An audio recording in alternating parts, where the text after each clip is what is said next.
Bollywood star hero ఈరోజు ఉదయాన్నే ఆయన పైన దాడి జరిగింది. ఒక గుర్తు తెలియని వ్యక్తి ఆయన పైన కత్తితో దాడి చేసి 6 సార్లు కత్తితో ఆయన పైన దాడి చేసినట్టు తెలుస్తోంది. వెంటనే హుటాహుటిన ఆయన హాస్పిటల్ చేర్పించారు. ముంబైలోని లీలావతి హాస్పిటల్లో ఆయన బెడ్ పైన చికిత్స పొందుతున్న విషయం అందరికీ తెలిసిందే. అసలు ఏం జరిగింది ఏంటి మీకు చాలా క్లుప్తంగా వివరంగా నేను చెప్పే ముందు ఒకసారి ఆయనకి ఎక్కడెక్కడ కత్తిపోట్లతో గాయాలైన మీకు చెప్పించే ప్రయత్నం చేస్తాను. ఇక్కడ మీరు చూడండి, మొత్తం 6 కత్తిపోట్లు ఆయన ఒంటిని గాయపరిచాయి. మనం చూస్తే మొదటిగా ఆ కత్తిపోట్లకు సంబంధించిన విషయాన్ని మనకు చూస్తే ఎడమ చేతి పైన ఒకసారి పీసీఆర్ కూడా ప్లే చేసి ప్రయత్నం చేయండి. సో మొదటి గాయం ఎడమ చేతి పైన, ఇక్కడ వృష్టి దగ్గర, ఎడమ చేతి పైన వృష్టి దగ్గర 2 సార్లు కత్తితో దాడి చేశాడు ఆ వ్యక్తి. ఆ వ్యక్తి 2 సార్లు ఇక్కడ ఎడమ చేతి వృష్టి పైన కత్తితో దాడి చేశాడు. చాలా బలమైనటువంటి గాయాలయ్యాయి. ఎంతలా అంటే ఏకంగా ప్లాస్టిక్ సర్జరీ చేయించుకునేంతలా గాయమైంది. Next photo please. మరొకటి ఇక్కడ వెనకాల వెన్నుపూసకి ఇక్కడ ఒకటి ఫస్ట్ స్పైన్ దగ్గర కొంత గాయమైంది. అక్కడ మజిల్ కట్ అయిపోయింది. స్పైన్ దగ్గర కొంత మజిల్ కట్ అయిపోయింది. ఆ తర్వాత ఇంకొకటి కూడా PCR next please.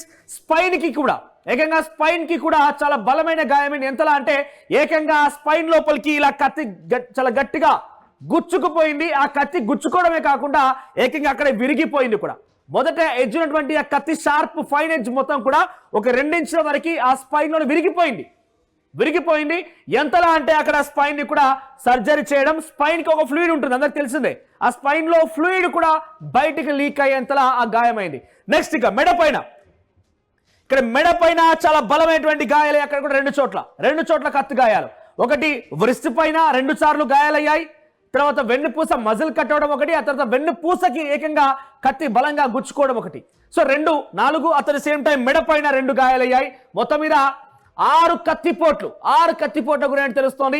ఎస్పీసీఆర్ next please. So మొత్తంగా 6 కత్తిపోట్లు చాలా బలంగా సైఫ్ అలీ ఖాన్ పైన దాడి జరిగింది. అసలు ఏం జరిగింది, ఎవరు ఆ వ్యక్తి, ఎలా వచ్చాడు, ఏంటి అనేది ఇప్పుడు మీకు వివరంగా చెప్పించే ప్రయత్నం చేస్తాను నేను. సో ఈ రోజు ఉదయాన్నే సుమారుగా 2:30 గంటల ప్రాంతంలో, అంటే ఇంకా చీకటిగానే ఉంది, అప్పుడప్పుడే అంటే ఎర్లీ మార్నింగ్ అనుకోవచ్చు, లేదంటే అర్ధరాత్రి అని కూడా అనుకోవచ్చు, 2:30 ప్రాంతంలో ఆయనకి 2 కుమారులు, కరీనా కపూర్, సైఫ్ అలీ ఖాన్కి 2 కుమారులు ఉన్నారు. చిన్న అబ్బాయి 4 సంవత్సరాల వయసున్నటువంటి జైబాబు, జహంగీర్ అలీ ఖాన్ ఆయన పేరు, జైబాబు అంటూ పిలుస్తూ ఉంటారు ఆ ఇంట్లో. సో ఆ జైబాబుకు కేర్ టేకర్ గా ఎలియామా ఫిలిప్స్ అనే ఒక కేర్ టేకర్ ఉంది, ఒక మేడ్ ఉంది. సో ఆమె ఆ బాబు ఇద్దరు కలిసి, ఆమె కేర్ టేకర్, ఆమె ఆ బాబు ఇద్దరు కూడా ఒక రూమ్ లో పడుకున్నారు. అదొక రూమ్ లో వాళ్ళంతా కూడా పడుకున్న పరిస్థితి. మిగిలినంతా కూడా నిర్మానుషంగా ఉంది. అందరు నిద్రమత్తులోకి పూర్తిగా జారుకున్నారు. ఎర్లీ మార్నింగ్ 2:30 అంటే చాలా గాఢమైన నిద్రలో ఉంటూ ఉంటారు. సో ఎవరో ఒక వ్యక్తి అంతకంటే ముందే ఆ ఇంట్లోకి చొరబడి ఒక ప్రాంతంలో దాక్కున్నాడంట. ఎవరికి కనబడకుండా నక్కి దాక్కున్నాడు. ఎలా వచ్చాడు, ఏంటి అనేది ఇంకా కూడా ముంబై పోలీసులు చాలా తేల్చాల్సి ఉంది. మొత్తం మీద అందరి కళ్ళు గప్పి, అదొక గేటెడ్ కమ్యూనిటీ, అందరి సెక్యూరిటీని దాటుకొని, ఆయన పర్సనల్ ఇంటి సెక్యూరిటీని దాటుకొని, అన్ని దాటేసుకొని వెనకాల నుంచి ఫైర్ ఎగ్జిట్ నుంచి ఆయన లోపలికి వచ్చి ఆ రూమ్ లో దాక్కున్నాడట. అప్పటి వరకు ఎవరు పట్టించుకోలేరు, ఆ వ్యక్తిని గమనించలేకపోయారు. ఏం జరిగింది, 2:20 ప్రాంతంలో ఒక్కసారిగా జైబాబు పడుకున్నటువంటి ఆ ఇంట్లో, ఆ రూమ్ లో ఆ మేడ్ ఒక విషయాన్ని గమనించింది. ఎందుకో బాత్రూమ్ లో అటాచ్డ్ వాష్రూమ్ ఉంది, ఆ రూమ్ లో అటాచ్డ్ వాష్రూమ్ లో లైట్ వెలుగుతోంది, తలుపు తీసింది. ఏం జరిగిందో ఒక అనుమానంతో ఆ లేడీ, ఆ మేడ్ ఎవరైతే ఉన్నారో పని మనిషి లేచి చూస్తే అక్కడ ఎవరు కనిపించలేదు. సరే, అక్కడ జైబాబు ఉన్నాడు కదా, అంటే జహంగీర్ అలీ ఖాన్ ఆయన కుమారుడు సైఫ్ అలీ ఖాన్ చిన్న కుమారుడు అక్కడే పడుకున్నాడు కదా, ఆయన చూడడం కోసం ఆయన తల్లి కరీనానదా లేదంటే తండ్రి సైఫ్ అలీ ఖాన్ వచ్చి ఉంటారులే అని చాలా తేలికపాటిగా అనుకొని పడుకొని పోయింది. మళ్ళీ వెంటనే తప్పు చేసిన భావన కనిపించిందట అమ్మాయికి. ఆమె ఇవన్నీ కూడా ఎక్కడ చెప్పింది, ఎఫ్ఐఆర్ లో పోలీసులకు ఇచ్చినటువంటి ఆ స్టేట్మెంట్ లో, ఎఫ్ఐఆర్ లో ఈ అంశాలని చెప్పుకొచ్చింది. ఆ ఎలియామా ఫిలిప్ అనేటువంటి ఆ మేడ్, ఆ ఇంట్లో పనిచేసే పని మనిషి.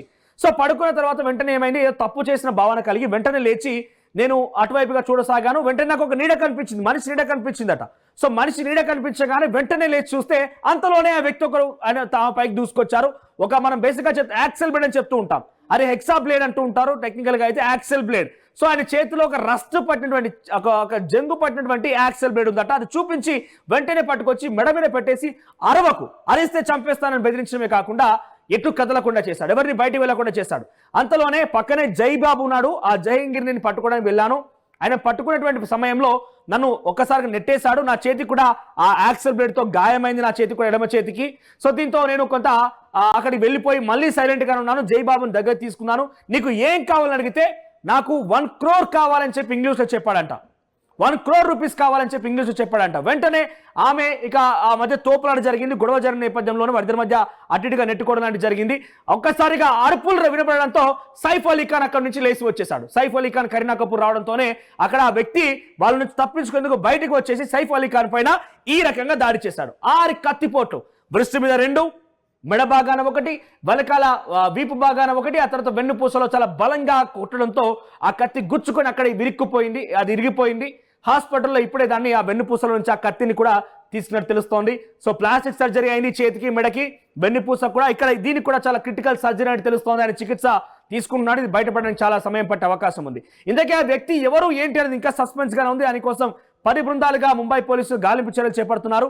అయితే ఆయన ఎవరు ఏంటనే తెలిసేటువంటి క్రమంలో CCTV ఫుటేజ్ ని ముంబై పోలీసులు విడుదల చేశారు. ఆ ఫుటేజ్ చూస్తుంటే ఎగ్జాక్ట్ గా 2 గంటల 33 నిమిషాల ప్రాంతంలో ఆయన సైఫ్ అలీ ఖాన్ పైన దాడి చేసిన తర్వాత ఎమర్జెన్సీ స్టెప్స్ ద్వారా టకటక కిందికి దిగుతూ హడావిడిగా కిందికి వచ్చేసాడు. ఆయన సీసీ కెమెరా కూడా గమనించాడు. మెడలో ఒక ఎర్రని టవల్ ఉంది, వెనకాల బ్యాగ్ వేసుకున్నాడు. ఆ బ్యాగ్ లోని కత్తులు ఉన్నాయి. చాలా సాదాసీదాగా ఒక సామాన్య వ్యక్తిగానే కనబడుతున్నాడు. హడావిడిగా దాడి చేసిన తర్వాత టెన్షన్ గా పరుగులు తీశాడు. ఎంత సేఫ్ గా అయితే ఫైర్ ఎగ్జిట్ ద్వారా పైకి వచ్చాడో వారి మీద దాడి చేసి అంతే సేఫ్ గా వెళ్ళిపోయాడు. ఇప్పటివరకు అయితే ఆచూకీ దొరకలేదు. ముంబై పోలీసులు ఆచూకీ కోసం చాలా తీవ్రంగా ప్రయత్నం చేస్తున్నారు. క్రైమ్ బ్రాంచ్ పోలీసులు చాలా సీరియస్ గా తీసుకున్నారు ఈ విషయాన్ని. ఎందుకంటే ఒక స్టార్ హీరోకి సంబంధించిన విషయం కాబట్టి చాలా సీరియస్ గా తీసుకున్నారు. ఇక్కడ కొసమెరుపు ఏంటంటే ఒక చివరి అంశం ఏంటంటే గతంలో సల్మాన్ ఖాన్ ని బిష్నోయ్ గ్యాంగ్ అంటూ బెదిరించింది. మరి ఈ రోజు వచ్చిన వ్యక్తి ఆ గ్యాంగ్ కి సంబంధించిన ఆయనే సైఫ్ అలీ ఖాన్ పైన దాడి చేసి మేము ఇక్కడి వరకు రాగలుగుతామని ఇంటెన్షన్ ని క్రియేట్ చేయడం కోసమే వచ్చారా అనే ఒక అనుమానంతో పాటుగా ఇంకొక అనుమానం ఏంటంటే ఆయన ఇంత ఈజీగా రాగలిగాడంటే ఎవరో సహకరించే ఉంటారు, ఆయనకి ఎవరో సహకరించి ఇక్కడ దాకా తీసుకొచ్చి ఉంటారని ఒక అనుమానం కూడా కలుగుతోంది. నిజాలు ఏంటనేది మాత్రం ముంబై పోలీసులు తేల్చాల్సిన అవసరం అవుతోంది. చూద్దాం మరి వ్యక్తి ఎవరు, ఎక్కడి దాకా వచ్చాడో, అలాగే సహకరించింది ఎవరు, ఏం జరిగి ఉంటుందని మాత్రం తెలియాల్సి ఉంది. Saif Ali Khan Bollywood star hero. ఈరోజు ఉదయాన్నే ఆయన పైన దాడి జరిగింది. ఒక గుర్తు తెలియని వ్యక్తి ఆయన పైన కత్తితో దాడి చేసి 6 సార్లు కత్తితో ఆయన పైన దాడి చేసినట్టు తెలుస్తోంది. వెంటనే హుటాహుటిన ఆయన హాస్పిటల్ చేర్పించారు. ముంబైలోని లీలావతి హాస్పిటల్లో ఆయన బెడ్ పైన చికిత్స పొందుతున్న విషయం అందరికీ తెలిసిందే. అసలు ఏం జరిగింది ఏంటి మీకు చాలా క్లుప్తంగా వివరంగా నేను చెప్పే ముందు ఒకసారి ఆయనకి ఎక్కడెక్కడ కత్తిపోట్లతో గాయాలైన మీకు చెప్పించే ప్రయత్నం చేస్తానని. ఇక్కడ మీరు చూడండి, మొత్తం 6 కత్తిపోట్లు ఆయన ఒంటిని గాయపరిచాయి. మనం చూస్తే మొదటిగా ఆ కత్తిపోట్లకు సంబంధించిన విషయాన్ని మనకు చూస్తే ఎడమ చేతి పైన, ఒకసారి PCR కూడా ప్లే చేసి ప్రయత్నం చేయండి. సో మొదటి గాయం ఎడమ చేతి పైన, ఇక్కడ వ్రిస్ట్ దగ్గర, ఎడమ చేతి పైన వ్రిస్ట్ దగ్గర 2 సార్లు కత్తితో దాడి చేశాడు ఆ వ్యక్తి 2 సార్లు ఇక్కడ ఎడమ చేతి వ్రిస్ట్ పైన కత్తితో దాడి చేశాడు. చాలా బలమైనటువంటి గాయాలయ్యాయి. ఎంతలా అంటే ఏకంగా ప్లాస్టిక్ సర్జరీ చేయించుకునేంతలా గాయమైంది. Next photo please. మరొకటి ఇక్కడ వెనకాల వెన్నుపూసకి ఇక్కడ ఒకటి ఫస్ట్ స్పైన్ దగ్గర కొంత గాయమైంది. అక్కడ మజిల్ కట్ అయిపోయింది, స్పైన్ దగ్గర కొంత మజిల్ కట్ అయిపోయింది. ఆ తర్వాత ఇంకొకటి కూడా PCR నెక్స్ట్ ప్లీజ్.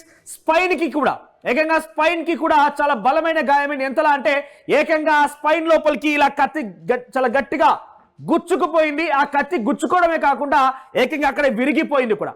మొదట ఎడ్జ్ ఉన్నటువంటి ఆ కత్తి షార్ప్ ఫైన్ ఎడ్జ్ మొత్తం కూడా ఒక 2 ఇంచుల వరకు ఆ స్పైన్ లో విరిగిపోయింది. ఎంతలా అంటే అక్కడ స్పైన్ ని కూడా సర్జరీ చేయడం. స్పైన్ కి ఒక ఫ్లూయిడ్ ఉంటుంది, అందరికి తెలిసిందే. ఆ స్పైన్ లో ఫ్లూయిడ్ కూడా బయటికి లీక్ అయ్యేంతలా ఆ గాయమైంది. నెక్స్ట్ ఇక మెడ పైన, ఇక్కడ మెడ పైన చాలా బలమైనటువంటి గాయాలు. అక్కడ కూడా 2 చోట్ల కత్తి గాయాలు. ఒకటి వ్రిస్ట్ పైన 2 సార్లు గాయాలయ్యాయి. తర్వాత వెన్నుపూస మజిల్ కట్ అవడం ఒకటి, ఆ తర్వాత వెన్నుపూసకి ఏకంగా కత్తి బలంగా గుచ్చుకోవడం ఒకటి. So 2, 4 at the same time మెడ పైన 2 గాయాలయ్యాయి. మొత్తం మీద 6 కత్తిపోట్ల గురించి తెలుస్తోంది. PCR next please. సో మొత్తంగా 6 కత్తిపోట్లు చాలా బలంగా సైఫ్ అలీ ఖాన్ పైన దాడి జరిగింది. అసలు ఏం జరిగింది, ఎవరు ఆ వ్యక్తి, ఎలా వచ్చాడు, ఏంటనేది ఇప్పుడు మీకు వివరంగా చెప్పించే ప్రయత్నం చేస్తాను నేను. సో ఈ రోజు ఉదయాన్నే సుమారుగా 2:30 గంటల ప్రాంతంలో, అంటే ఇంకా చీకటిగానే ఉంది, అప్పుడప్పుడే అంటే ఎర్లీ మార్నింగ్ అనుకోవచ్చు, లేదంటే అర్ధరాత్రి అని కూడా అనుకోవచ్చు, 2 గంటల 30 నిమిషాల ప్రాంతంలో ఆయనకి 2 కుమారులు, కరీనా కపూర్, సైఫ్ అలీ ఖాన్ కి 2 కుమారులు ఉన్నారు. చిన్న